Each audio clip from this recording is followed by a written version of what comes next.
number 5. And actually, this is the one that both Mike and I have been looking forward to talking about.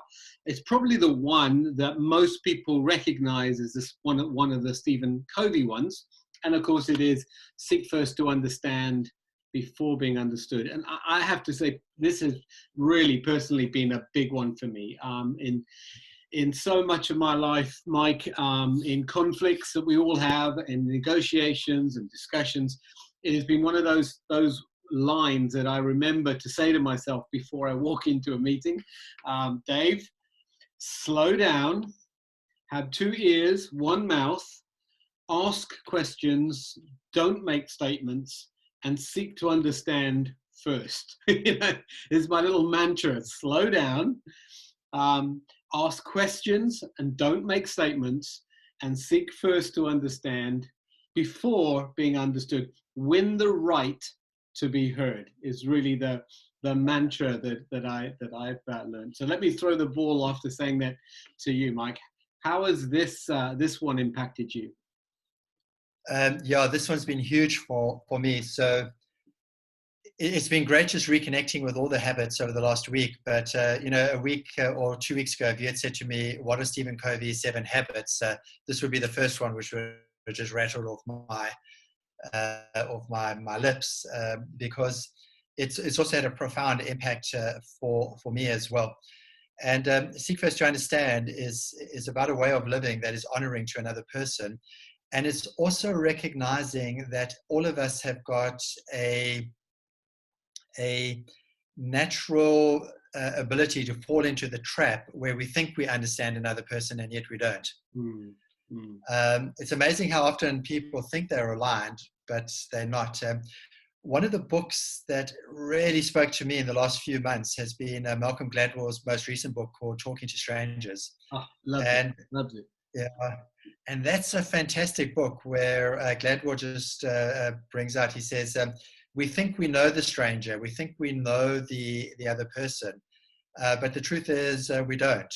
We think we know we can read somebody's body language, but not everybody's body language works the same. And so I love almost the catch line of that book. It says, when talking to a stranger, and I think we can we can include colleagues and everybody in here. When talking to a colleague or stranger, act with humility and restraint. I love that. You think you get them, but you don't. Yeah. I love it. I think this is one of the keys right here is the word humility. The whole thing about a relationship, certainly good relationships, are based on the fact that, I'm not coming in with my ego leading. I'm coming in humbly, a relationship, intimacy. I love the word intimacy. Let me bring that in, even when we're talking this. Intimacy is into me, he or she sees. I love that breaking of that word. You can't have intimacy unless you take the facade away. And nakedness and intimacy are interlinked, because nakedness talks about humility. There you are standing, no clothes on, you're very humble, right? Some more humble than others, perhaps. But as you come into any relationship, you have to have humility, because it's the root to all of the relational things that we so desire. Intimacy, friendship, connectivity, understanding, all of those are built and based on the foundation of humility. And so to seek first to understand is to put the other person as more important than yourself for a period of time. It's not to make yourself less important, but to say, you right now speaking are more important. You are the agenda. You are the thing I want to seek understanding of. I think also we've got to be careful that we don't make this just a method, another method, but genuinely to have interest in someone. And I think people can pick up when you're humoring them, you're in the room and you just go, yeah.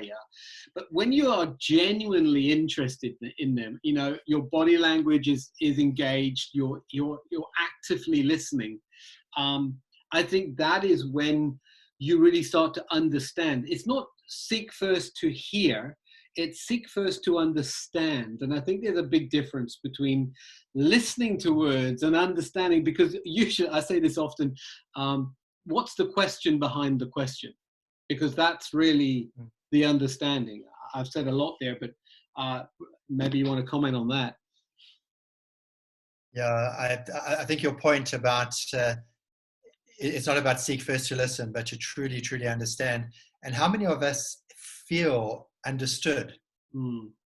You think about in a place of work, how many people would put their hand up and say, yes, my manager, my boss, my colleagues understand me. They've actually taken the time to know me. And I sometimes, when I start a workshop, ask a couple of really, really simple questions. But one of the questions is where you're from. Um, and it's amazing how people can actually have worked together for many, many years, but they don't even have the simple understanding of where another person's from. Or another great question is, what makes you come alive? Oh, brilliant. And all too often you hear people sort of say this, when I come through the front doors of work, I actually have to leave part of me outside because people haven't taken the time to understand. Mm. Now, I've seen the real benefits, Dave, that, you know, when you just, like you said, it's got to be with good intent, but you just notice. So for me, understanding's got two key things. It's got, or maybe it's more than two key things, but one is asking good questions for the purpose of understanding. But the second one is simply noticing. Like that. Noticing a person's demeanor, noticing a person's posture and stuff like that.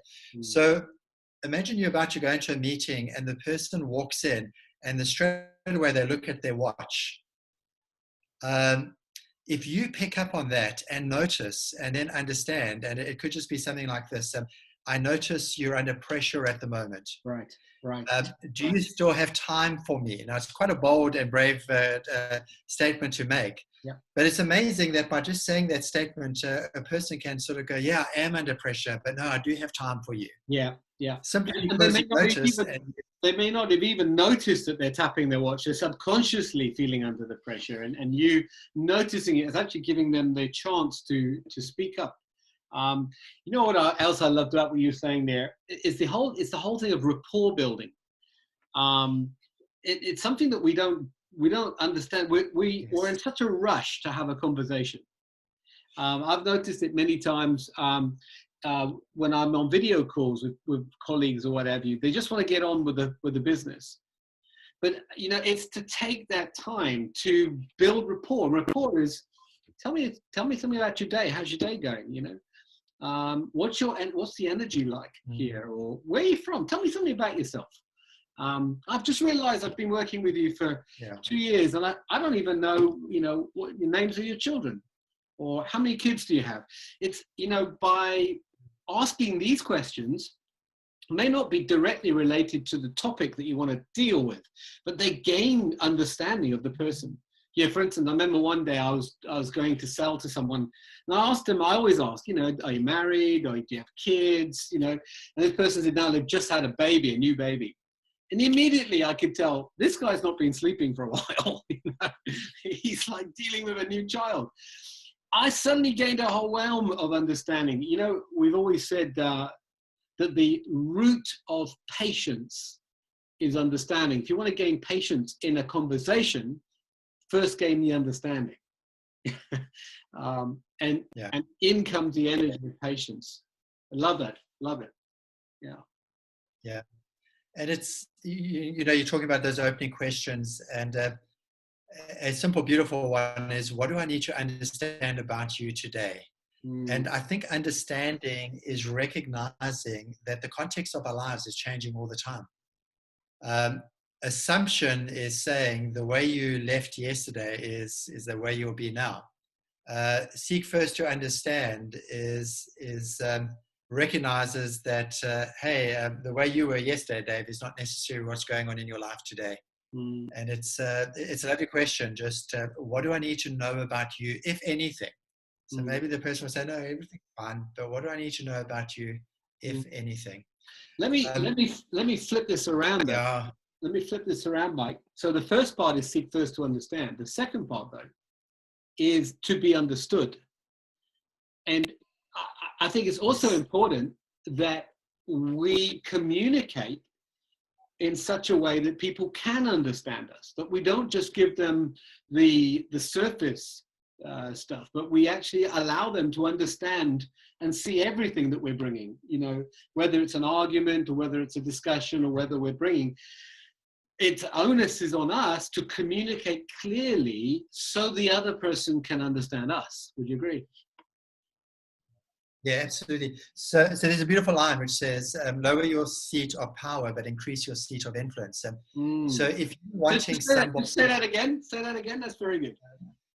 So sometimes we need to lower our seat of power so that we can increase our seat of influence.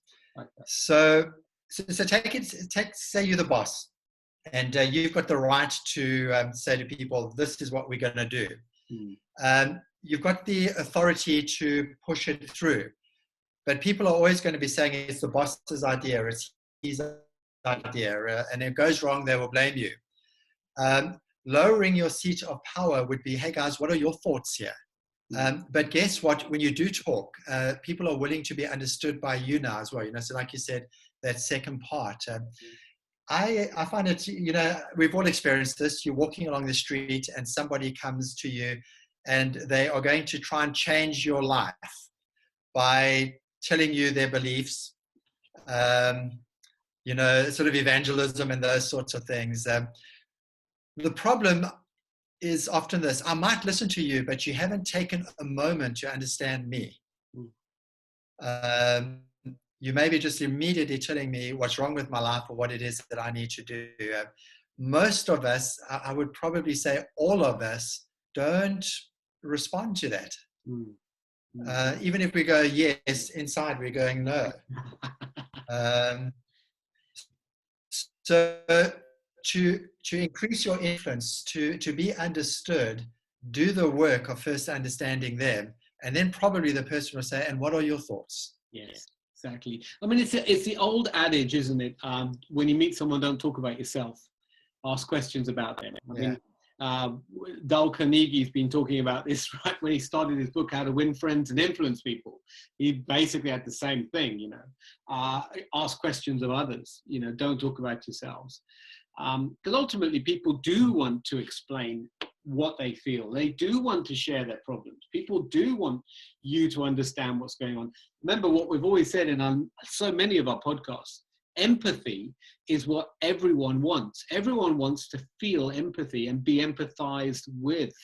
We want to feel connected.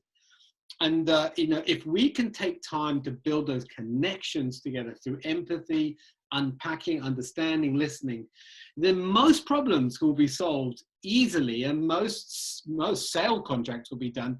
And I think people would generally want to be around you, Yeah.